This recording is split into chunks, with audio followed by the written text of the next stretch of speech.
Good morning student. आज का हमारा टॉपिक है चुंबकीय क्षेत्र में आवेशित कण की गति। अर्थात जब कोई आवेशित कण चुंबकीय क्षेत्र में प्रवेश करता है तो उसकी गति पर क्या प्रभाव पड़ता है, तो वो हमने इस टॉपिक में पढ़ना है। तो इसके लिए हमारे पास कोई एक आवेशित कण है जिस पर प्लस क्यू आवेश है और यह चुंबकीय क्षेत्र के लंबवत प्रवेश कर रहा है। तो जब कोई कण चुंबकीय क्षेत्र में प्रवेश करता है तो उस पर एक बल कार्य करता है। तो यहाँ पर हमने इस बल की दिशा बताने की, इसकी बल की दिशा क्या होगी। तो ये प्लस क्यू आवेश है जो चुंबकीय क्षेत्र के लंबवत भी वेग से गतिमान है और इसी दिशा में, जिस दिशा में वेग है उसी दिशा में धारा की दिशा भी है। तो बल की दिशा इस वेग की दिशा के लंबवत होती है।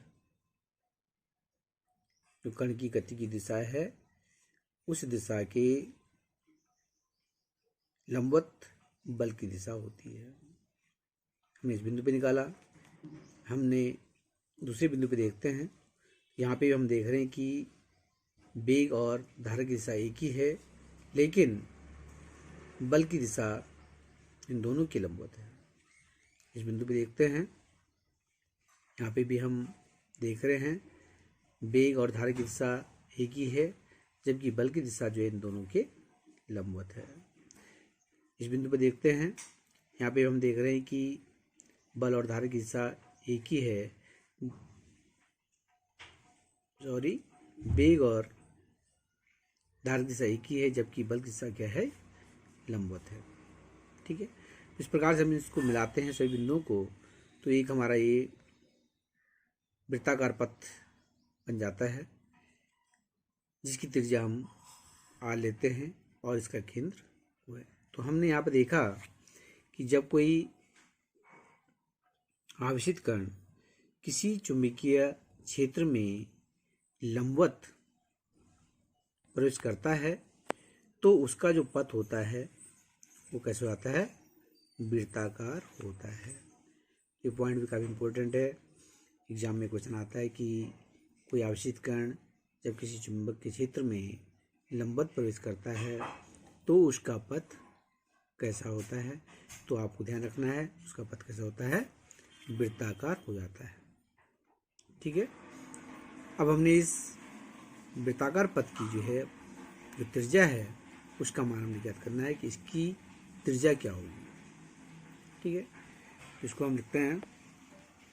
माना कोई धनात्मक आवेशित कण चुंबकीय क्षेत्र B के लंबवत क्षेत्र में प्रवेश कर रहा है और हम जानते हैं कि जब कोई आवेशित कण चुंबकीय क्षेत्र में प्रवेश करता है तो उस पर एक बल कार्य करता है जिसे लॉरेंज बल कहते हैं। और लॉरेंज बल का मान क्या होता है, F बराबर QVV साइन थीटा। क्योंकि यहाँ पर जो है जो कण चुंबकीय क्षेत्र में प्रवेश कर रहा है वो क्षेत्र के लंबवत प्रवेश कर रहा है, तो थीटा बराबर हो जाएगा 90 साइन 90 30 तो बल का मान आ जाएगा F बराबर QVB। समीकरण नंबर फर्स्ट। चूंकि कण वृत्ताकार पथ पर कार्य करता है या गति करता है, अतः कण पर एक अभिकेंद्र बल कार्य करेगा। तो हम जानते हैं कि जब कोई कण वृत्ताकार पथ पर गुजरता है तो उस पर एक अभिकेंद्र बल कार्य करता है और जिसका मान F बराबर mv² अपॉन r के बराबर होता है। इसको समीकरण नंबर 2 ले लेंगे। ये भी यहाँ पर एक बल है, ये भी बल है, दोनों बराबर हो जाएंगे। तो आपके पास क्या आएगा, समीकरण 1 और 2 से mv² अपॉन r बराबर QPV। एक भी से एक भी कट जाएगा यहाँ पर, तो बचा हमारे पास mv/r बराबर QB और r बराबर mv/QB। तो इस प्रकार से यहाँ पर वृत्ताकार पथ पर गति करते हुए कण की वृत्तीय पथ की त्रिज्या का सूत्र है। कण का आवर्तकाल हमने निकालना है कि इसका आवर्तकाल कितना होगा, एक चक्कर पूरा करने में इसको कितना समय लगता है, तो ये आवर्तकाल कहलाता है यहाँ पर। तो कण का आवर्तकाल, आवर्तकाल बराबर वृत्त की परिधि बटे भी। वृत्त की परिधि होगी 2πr, तो t बराबर 2πr भी।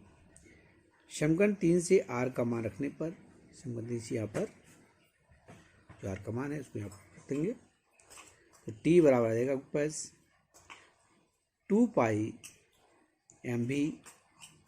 Upon v into q B से भी कट गया है, t बराबर 2πm बटे क्यूबी। समीकरण नंबर 4। इसके बाद हम कण की आवर्ती निकालेंगे। एक सेकंड में कण कितने चक्कर मारता है।